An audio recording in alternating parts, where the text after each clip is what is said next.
Happy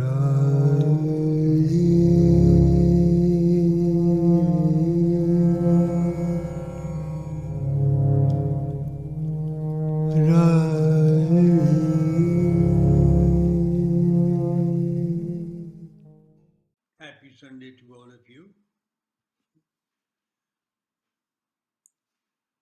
The day of the nurturer. You see, when I think of these stars and planets, I look at them as source of light, which is what they really are.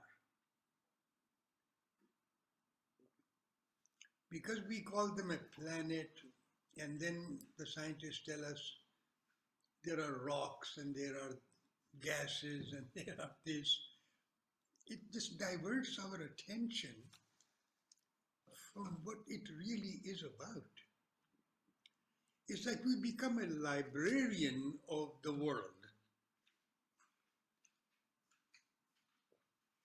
We have such an addiction with the left brain. And it all comes from the Greek philosophy, by the way. In most Western cultures, they are victims of the Greek philosophy. Yeah. The concept of the body is as well. The Greek gods. It has to be perfect. You've got to be a mannequin in the show window of Macy's and Bloomingdale's. And if you don't match up to the standards, well, then you will live with the guilt. And when you have the guilt, you overeat. And then you go the other way. You take revenge from yourself. You see, we sow the seeds of negation and expect positive results. Well, you can't really do that. When you will sow the seed of a mango, don't expect apples.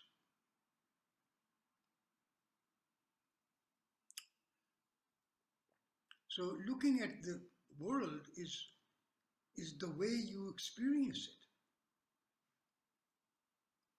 My experience of my life by relating with your life has nothing to do with your gender, your face, your nationality, the way you keep your hair or your mustache or whatever. No, my life in me wants to relate the life in you without any definitions. Oh, I'm relating to a man when I'm addressing Don, or if I'm addressing Judy, I am relating to a female. You see, this labeling, it creates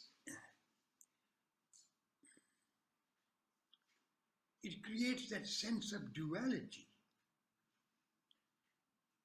you know? And we're all victims of duality. That's why we start to think of the philosophies that are non-dualistic. Well, sure, because you're a victim of dualism, that's why you seek the non-dual. When you are thirsty, what do you look for? Water. So when you are looking for the non-dual, it's because you are a victim of duality. And we keep on reinforcing it.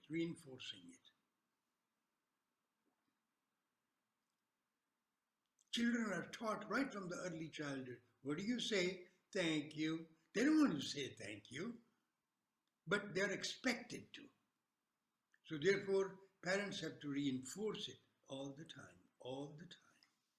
To be nice, which in fact is conveying a message, a subliminal message to the child: you are not nice.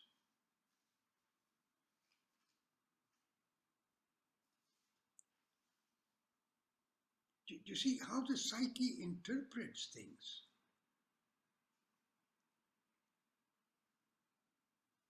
And we think we are doing a good job as a parent, and we probably are.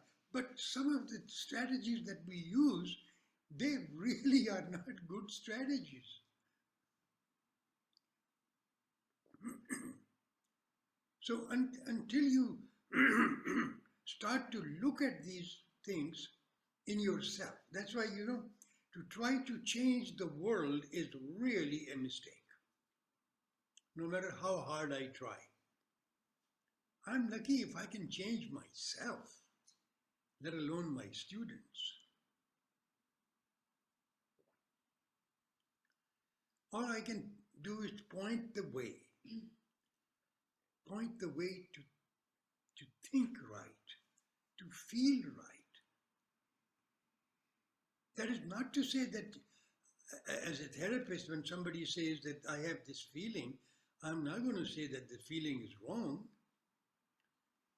I have to accept the feeling that you are feeling. But if I go to the cause of the feeling, then at some point I got to make you an analyst and myself an analyst so that we can look at this third person who has victimized themselves. Because then the two of us can help that person. I alone cannot. I got to take your better side to be able to help you.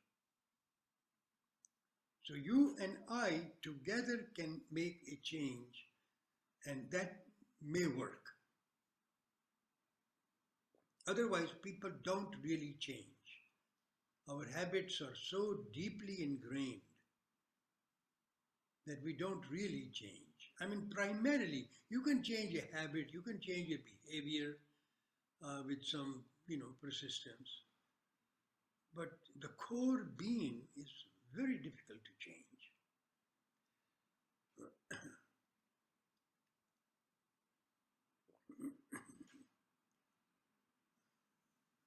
The best way I know is that if you want to make a change, take a distance from yourself.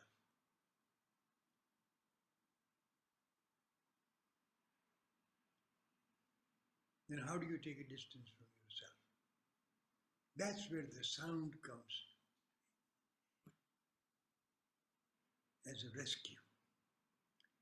Because when you can produce a quality akasha, I mean superb quality of akasha, that will help you tune into a higher dimension than you currently are in. And because now you are in a higher dimension, you have taken a distance from that lower self. And then when you can take a distance from yourself, chances are that some messages will go across. Otherwise, the same thing will happen. The person who went to sleep last night is the person who is waking up in the morning. No. You are different. Your hair have grown overnight. Your nails have grown overnight. The only thing did not change is your memory of yourself. That you did not allow to change.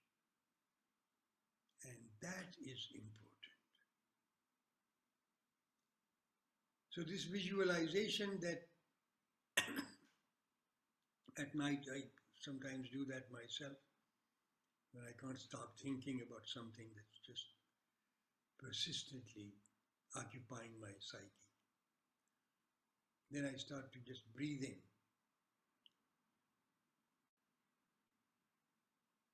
I breathe in the universe. I visualize I am breathing in this manifest universe.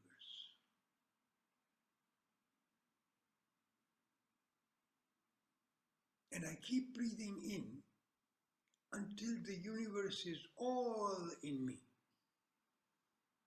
And in the process, I'm asleep.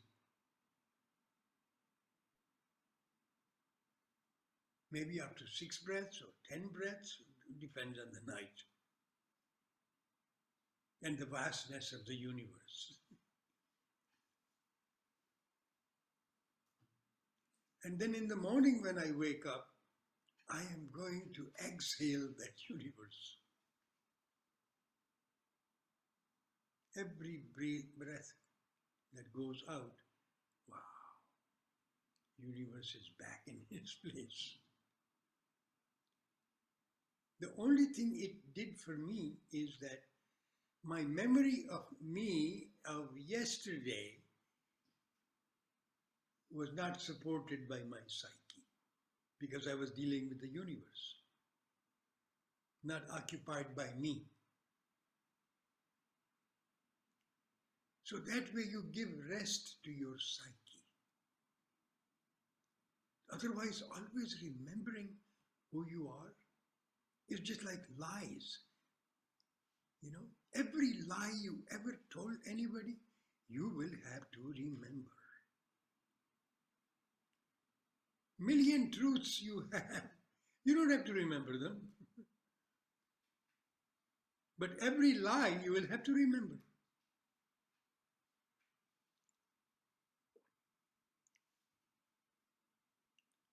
So can we live life with the mind that is free? Free of thought, free of feeling, and free of emotion. Then when an emotion arises, you are there. You are there to be able to handle it. But if you are already so subjugated by all the emotions that you remember about yourself, then it is pretty hard to get rid of that emotion because you are already buried under them.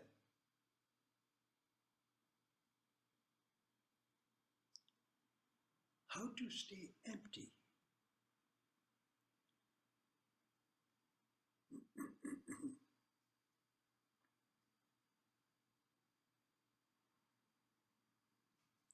So then what we do is we take advantage of the sounds of chakras, especially those sounds that the musicians have borrowed, and they call them musical notes. Because those notes, as you kind of create those combinations and permutations, your psyche, your neurons, they get in a certain order. You remember,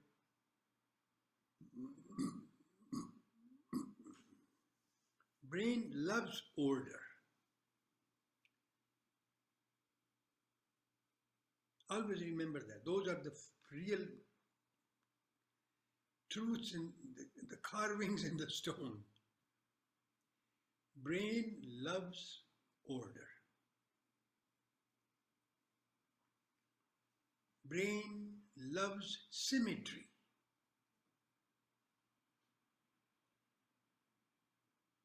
Just look at yourself in the mirror. You feel your skin. If there is any bump, you're going to scratch it. You're going to try to make it even. You don't like it. But who is you? Your brain. It likes symmetry. And he finds something that is not symmetrical. So he's trying to make it even.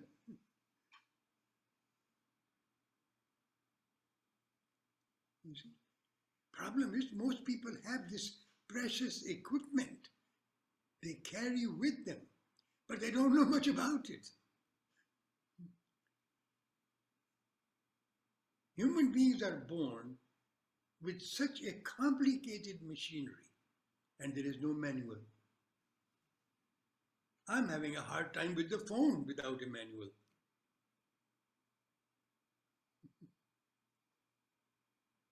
And brain is much more complicated. Functions of the body are much more complicated. But there is no manual. So then you go with that Greek philosophy, trial and error, experiment, accident. Accidentally the universe happened. Oh yeah? Accidentally you were born. Yeah? You had nothing to do with it. Yeah? Well, my parents had something to do with it. Oh yeah? And who motivated the parents? To pull you in, to draw you in. You wanted to manifest. So you chose the parents. Some people say, well, I made an awful mistake. Well, sometimes you have to pay the karmic debts just that way.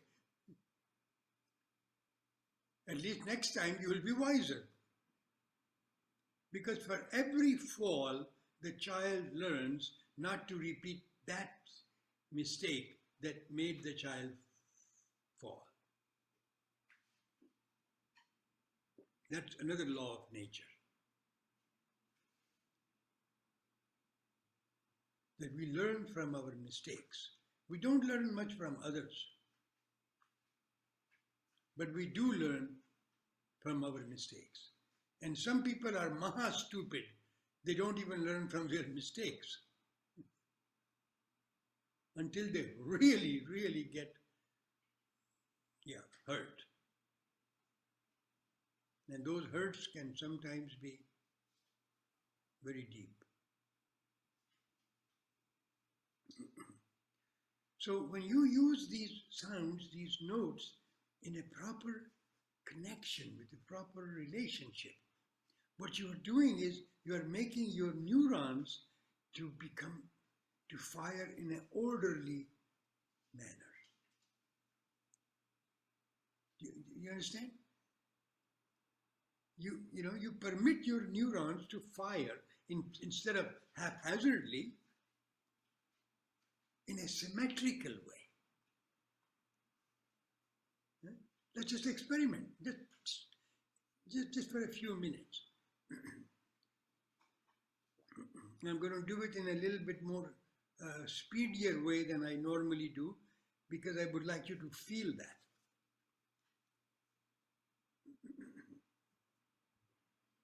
So please repeat after me.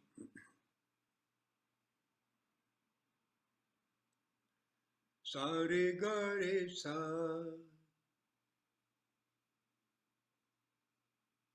Re sa ga re sa.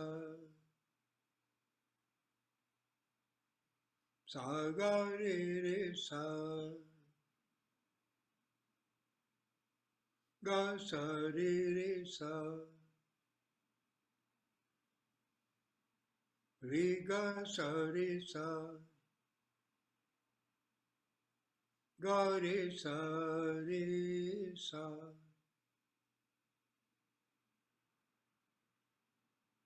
Sa re ga re. Re sa ga re.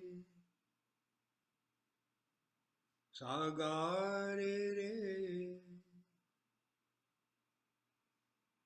Ga sa re re. Re ga sa re. Ga re sa re sa.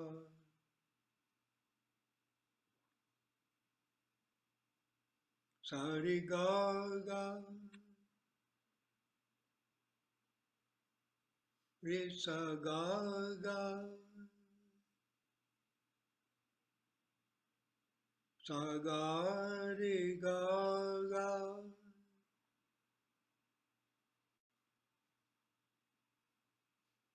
Ga sa re ga ga.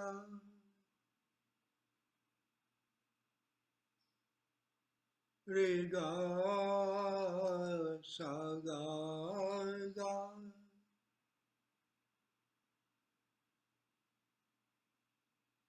ga re sa ga re sa.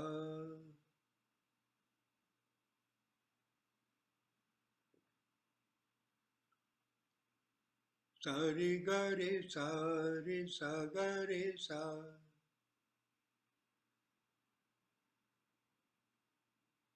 Sa ga re sa ga sa re sa.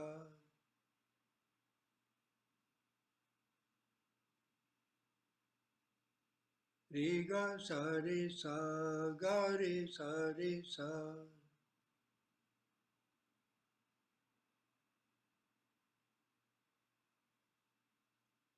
Sa re ga ma.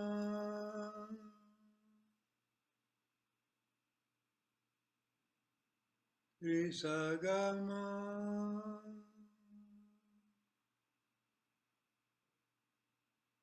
Sa ga re ma.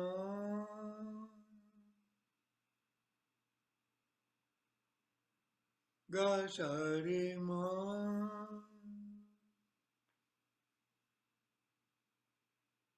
Re ga sa ma.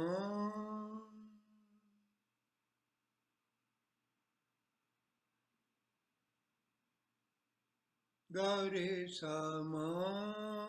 Ga re sa.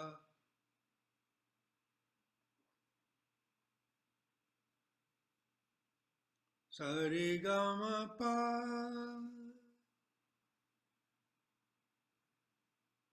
Re sa ga ma pa.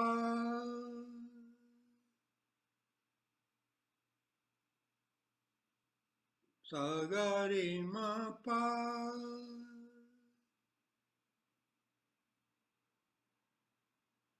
Ga sa re ma pa.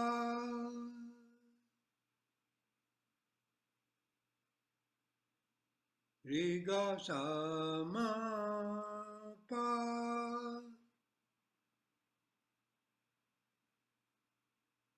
Ga re sa ma pa.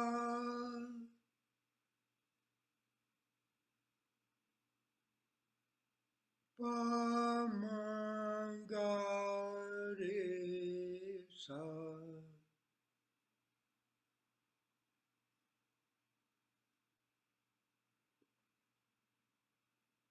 Sa re ga ma pa dha.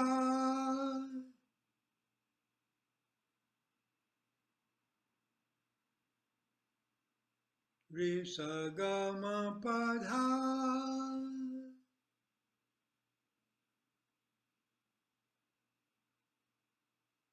Sa ga re ma pa dha.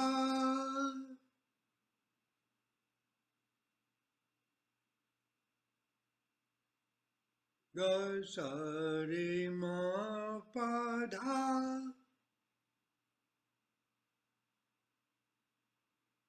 Dha pa ma.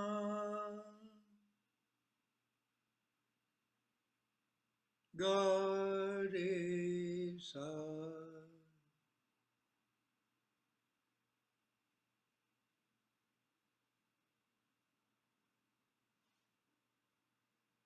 Sa re ga ma pa dha ni.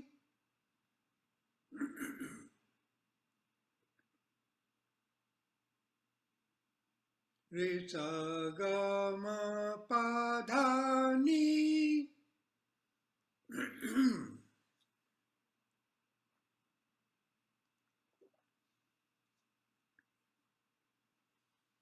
Sa ga re ma pa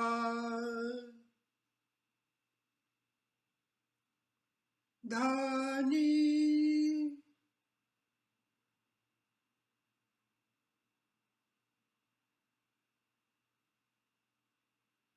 Ga sa re ma pa dha ni.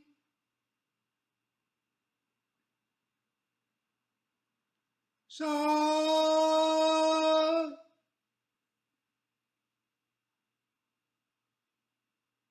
Sa ni dha pa.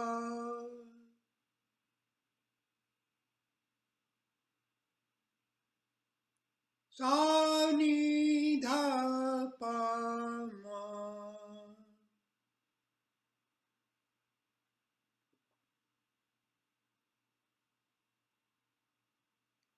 sa ni dha pa ma ga.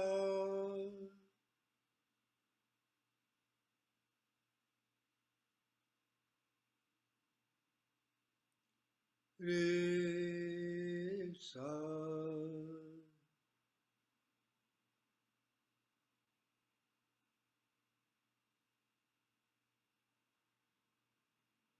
Sa ni dha.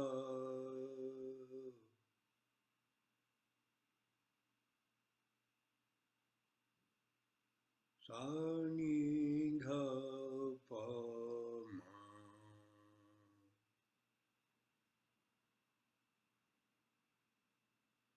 ga re.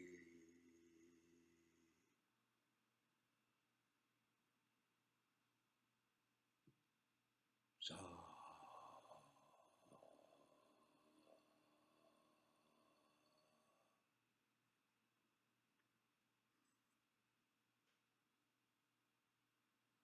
Sa re ga ma pa da ni sa.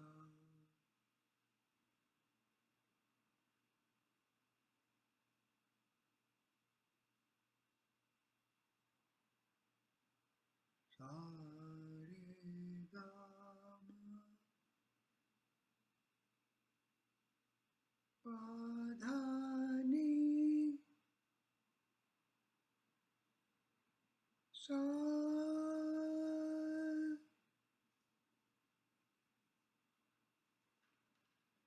Sa ni dha pa ma ga re sa.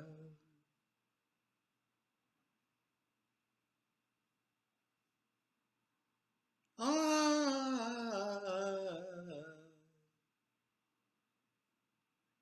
ha ha ha ha.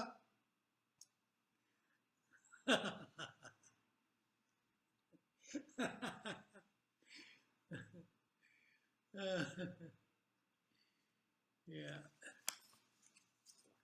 Laughter is another way to produce some akasha. You know, it's such a health-giving emotion we have. And people, you know, Sage Kabir says, if you don't know how to laugh at yourself, you don't know how to laugh. It's so easy to laugh at others. It's an art to laugh at yourself. He says, one day I decided to go and look for a stupid man. I looked all over. I didn't find anybody more stupid than myself. And he said, that made me laugh. Then he wrote a poem on laughter. Yeah. And that poem goes like, Pani mein meen piyasi, mohe sun sun lage hasi. He says, when I see the fish in the water being thirsty,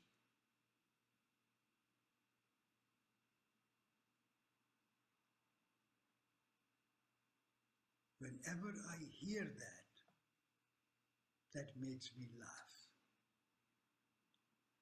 Mohe sun sun. Mohe means, me. Sun sun, hearing that. Ave hasi, makes me laugh.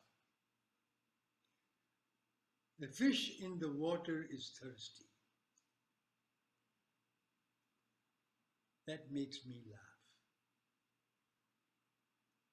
You know what he's really saying? That the divine is in us. And we are thirsty for it and eager to find it outside of ourselves. It's laughable, isn't it? That's what he meant by stupid.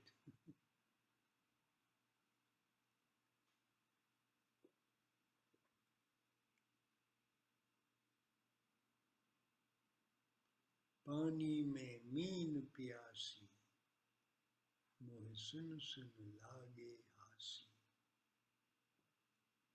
He was such a great sage, great poet. Some of the most beautiful tips on Swar Yoga. One day I will translate this. I'll spend a whole session on translating this poem.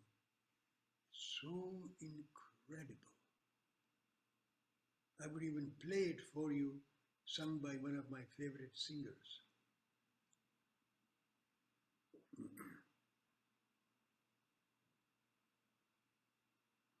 If somebody will remind me, just the one line, Gagan, Gagan, Gagan, Ki, Ki, Ot, Oti,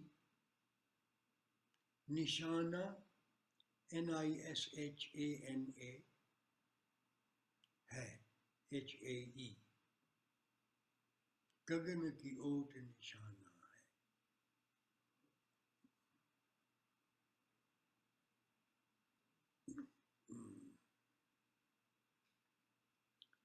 In one poem, he just tells you the gist of spirituality and how you can really achieve it.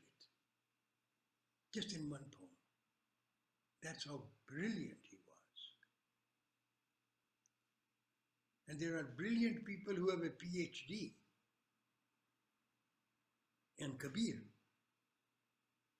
But because they don't have the knowledge of Swar Yoga, I actually knew one of them. He was the Banaras Hindu University professor. And he taught Kabir. And I was visiting Varanasi in those days. And he says, you know, there's one poem of Kabir that I could not really figure it out. And why only him? Once Swamiji said, you know, I heard that you are practicing Swar Yoga. I said, yes, I learned some things from my teacher. He says, what does that poem mean? Gagan ki ot nishana hai. Swamiji, a scholar of Sanskrit. A simple poem written by a weaver, not terribly educated person. And a PhD professor and Swamiji, a great scholar of Sanskrit, they are at a loss, not understanding what it means. Maybe next week I'll dig that out. You have to write to one, wherever.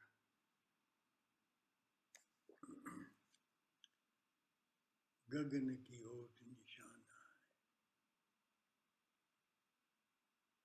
Anyhow, I just want to get some of your, not too many people, so I can get some feedback from you. What did you feel when we did those, the sounds in a way that we did today? Just raise your hand and I'll ask you about your experience. Yeah. You see it? She can do it herself? Kelly? Yeah. Okay. I felt, I don't know if it was a rising or like a spiraling energy in my chest and back. And it started kind of moving like almost like shivers, you know, coming kind of almost chilly. Like it was like, ooh, and I could feel it coming like up into my neck and head, but mostly centered, you know, in my whole chest region and back. Nice. It's wonderful. Yes. Yeah. Yeah. Pablo? Ram Ram, Shyamji. I just had a sensation on my left ear that was more like a physical one. It was kind of warm or fresh, and that was basically there were some of the sounds that I tried to repeat. Some of them were too many, so I couldn't follow. But one sensation I remember was something in my left ear. Yeah, that's good. Left ear actually responds to the melody. you know, and or hears melody. Of course, it's the brain that hears it, but it's through the left ear that we hear the melody, and the right ear we hear the rhythm. Okay. If it's a, every melody has certain rhythm,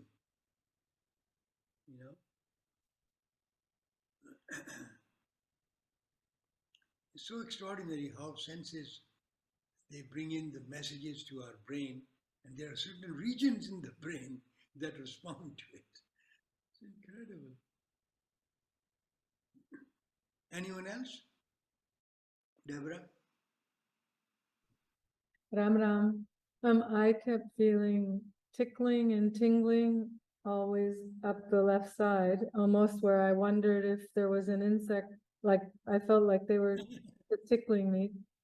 And then the other interesting part was I felt like I could watch myself being between my left and right hemisphere, and part of me wanted to use my left brain to follow and track each note you were chanting. And the other part of me wanted to just let go and only listen and follow what I heard.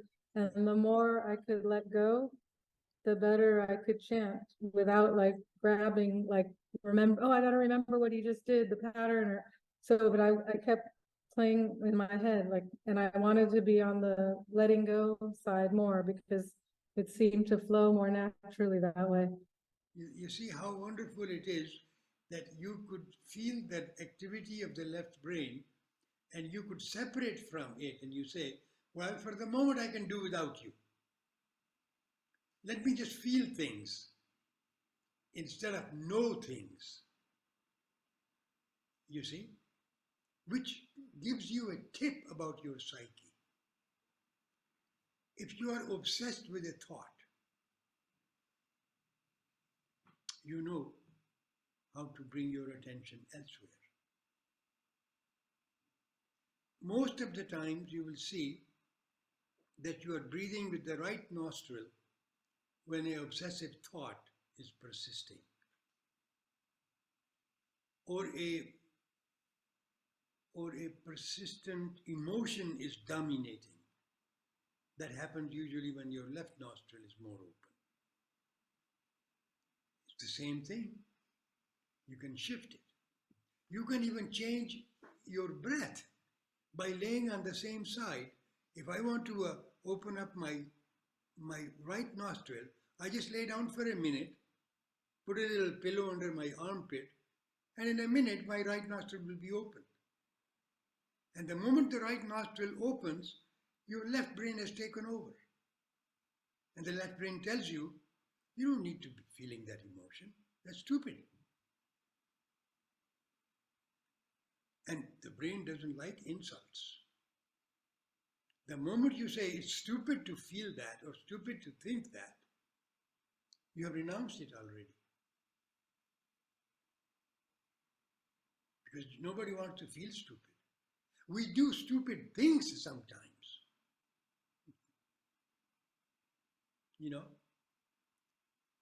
It's like telling somebody that you are annoying. No. When you say something like this, it annoys me. That's what it is. The person is not annoying you. It's what they say, what they do, what they express. That can be annoying. But we make absolute statements. You always do that. Is it always sunshine? Is it always raining? Is it always night? No. Then how can I always be annoying? So we have to watch out for the way we use language, the way we use words. Because the words are like arrows. They can pierce, and they can pierce hard.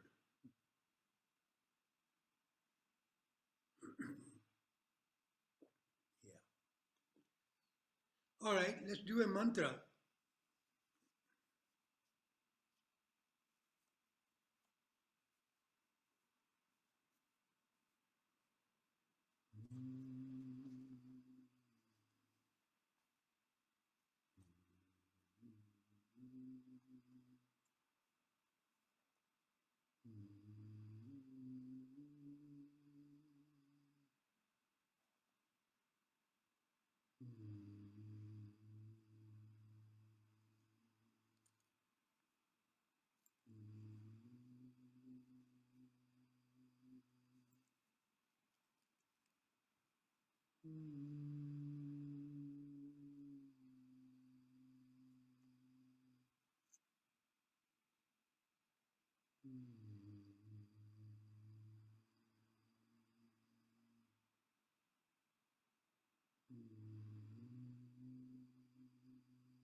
sunna ave asi.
I will have you repeat a mantra after me.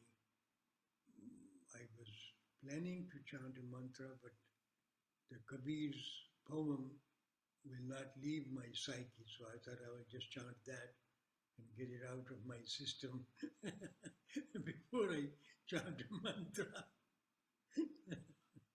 You know, sometimes I have to live with my moods.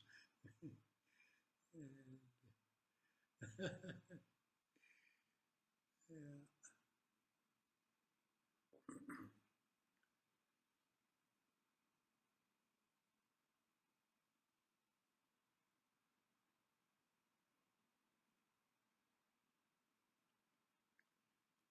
You see, the duality is what a challenge for all of us. And we are geared in the cultures where the duality is reinforced. I mean, this idea of thank you.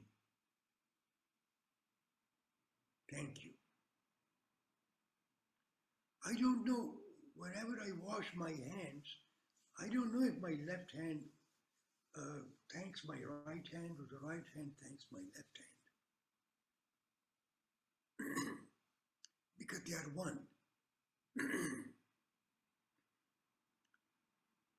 I've never heard the word thank you from my parents, from my siblings. Never.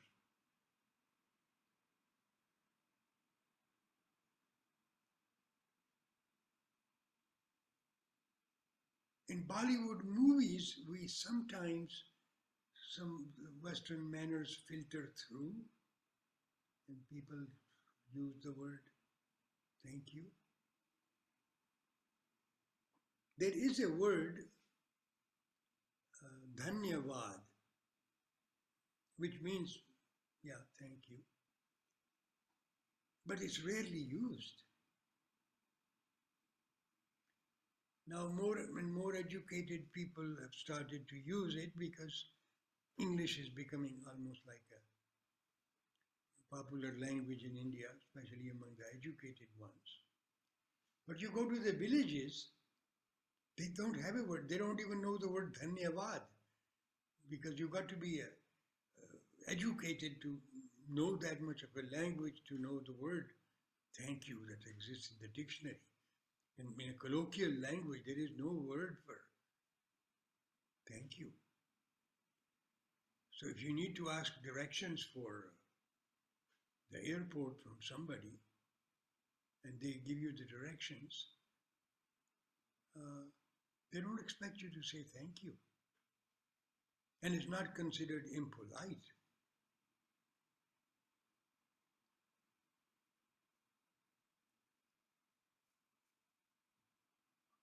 Some of my very close students, they oftentimes say thank you to me.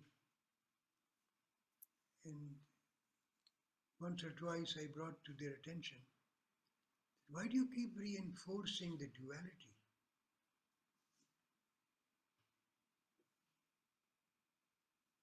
Oh, he says, I guess it's my conditioning, which is true. So I said, when you are living at the center, maybe you can work on your conditioning a little bit.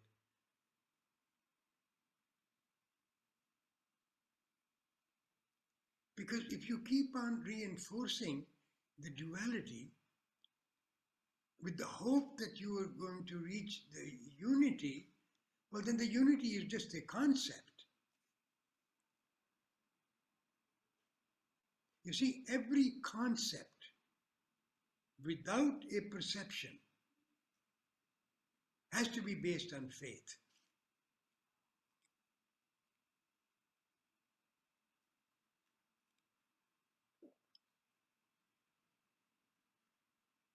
Think about that for a minute.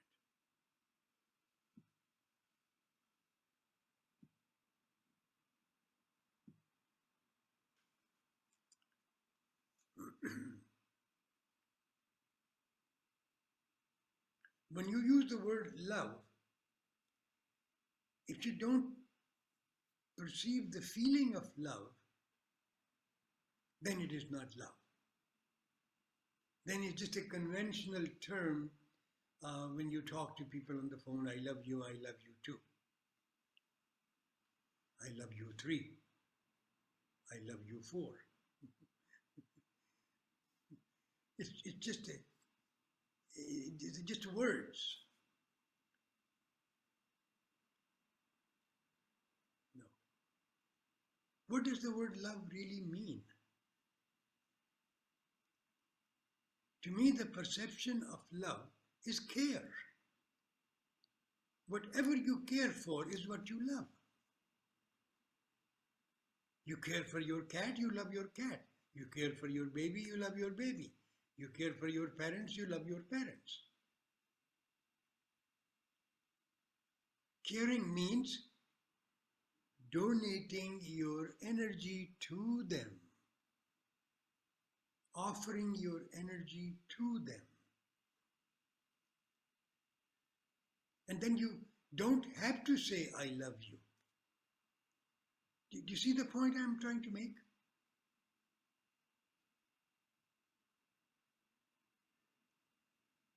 Otherwise, it's empty. It's just a concept. How many people you know who use the word God? God is a concept. Somebody read it somewhere. Somebody heard it from somebody over and over and over and over again. And then they start to use it. But if you truly ask them, they will say, oh yes, I believe in God. Did you see the word? Believe.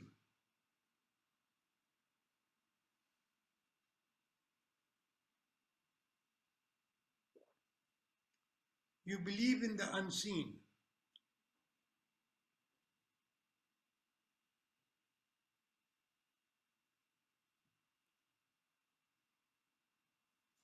There was a radio program, I think I might have told sometimes the story, I don't know if you were there. There was a program of Lex Hickson on a radio station, and he invited me 12 times on his show over the years. And then he stopped inviting me, so one of my listeners, he just called him up and said, I haven't heard you call Shyamji in a while. And he says, I gave this guy a chance more than 10 or 12 times. Every time I invite somebody, some yogi, some Sufi, somebody, they all talk about God. He never talks about God. And my program is known In the Spirit. That is the name of his program. As if spirit has something to do with God. So when he called me up and he said, like Sixen was saying that you don't talk about God and therefore he stopped calling you. I said, well, what can I tell you? When I will know God, I'll talk about it. I don't talk about things I don't know about. If you want to hear stories and faith-oriented things, well, then there are tons of people you can interview, but don't call me on that account.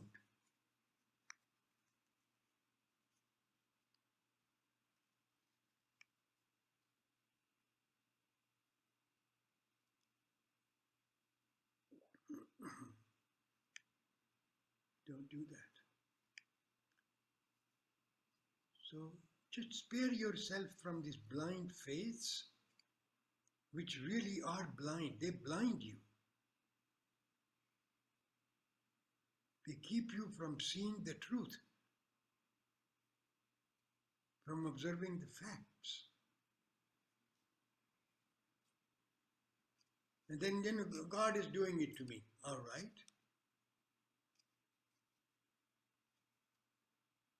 You make a delicious meal and you put it in front of you. Ask God to put it in your mouth. You'll sleep hungry.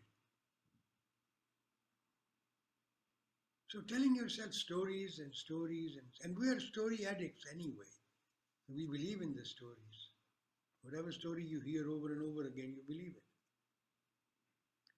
So this duality business, if you notice that when you first wake up, you were in a state of unity when you were asleep. There was no duality. You didn't even have a dualistic thought, which is that I am asleep. Because if you say I am asleep, you are not asleep. You have to be awake to say, I am asleep. But you are asleep. So you can't say, I am asleep. The moment you wake up, the duality begins. So if you look at the chakra system, from the Sahasrara chakra where there is all the light and nothing else. Nothing else. And Sahasrara chakra is very much like where those, the Jewish people, they put that yarmulke. That is the area of the seventh chakra. That's why they protect it. Or some of the Hindus who will keep the hair there. Rest of the head is shaven, but they'll keep the hair there. That little bush. That's to protect the seventh chakra, especially the 10th gate. I don't think the Jews had the concept of 10th gate, but they knew there's something that you have to protect. More of intuition.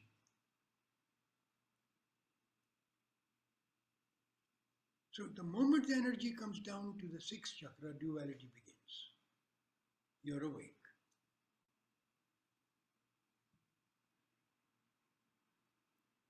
So waking is dualistic. Now people who aspire to go and live in the 7th dimension, like Swamiji used to say, I loved the way he talked really. He says, when you are totally asleep to the world, you are fully awake to yourself.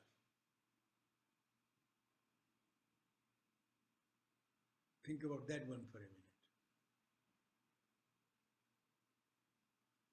When you are totally asleep to the world, to the other, when there is no other, all that is just you.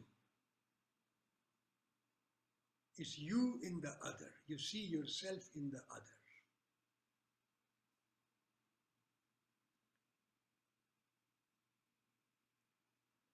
That is enlightenment. People who live in the 7th dimension. In the 6th dimension, duality begins. In the 5th dimension, multiplicity. Just look at the petals. You have 1,000-petal lotus and tapas, sources of light. 2 petals in the 6th. I and you. The duality begins. Further down you get multiplicity. 16 petals to the 5th chakra, 12 to the heart, 10 to the 3rd, 6 to the 2nd, and 4 to the 1st. Then those are, of course, attached to different emotions and so on. So the ideal mantra for meditation is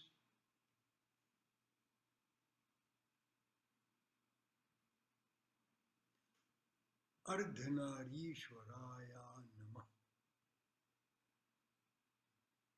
Write it down. Ardha, A-R-D-H-A. Ardha. Ardha means half.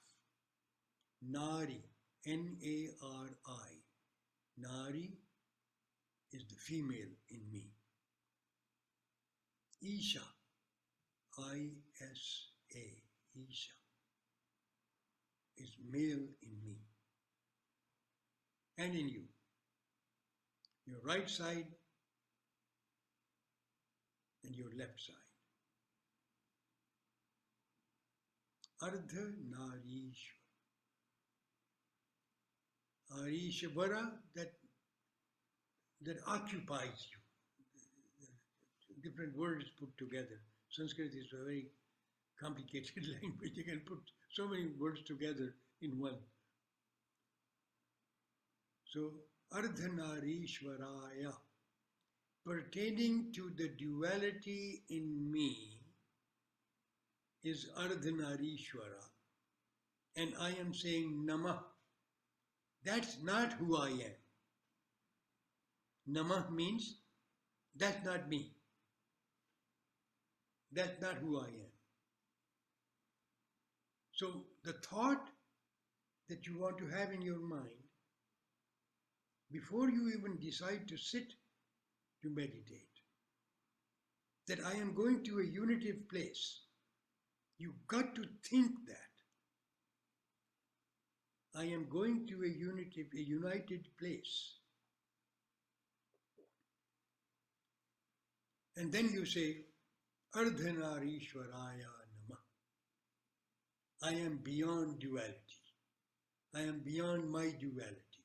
I am not this duality. Namah means not me.